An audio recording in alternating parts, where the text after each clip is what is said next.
So, 1 week ko na siya ginagamit at yung honest review ko dito, tingnan niyo yung mukha ko. Wala tong filter Wala, hindi ako nagagamit ng filter kasi gusto ko talaga yung honest review. Yung mukha ko nung nakaraan para akong haggard at ito yung ginamit ko. Wala akong ginagamit. First time ko to magamit ng skincare. Kahit tingnan nyo dyan sa mga ko, yung ginagamit ko talaga simple lang. Hindi ako gumagamit ng kung ano-ano na ganito, yung mga serum, ganun. Wala. So, tinry ko to kasi nga nagtatrabaho ako sa labas at mainit dito sa barin. Ayan, fresh, di ba? Alam niyo kung bakit?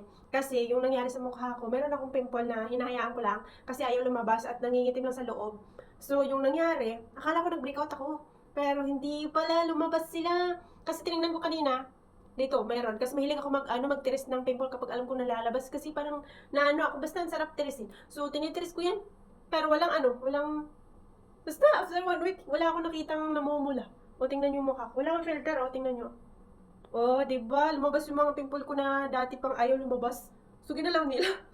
Basta ito yung pinakagusto ko sa lahat. Try nyo yung papafill na cream nila, yung 3 times retinol anti-aging moisturizer at saka yung 3 times retinol anti-aging serum nila. Kasi, alam niyo kung bakit?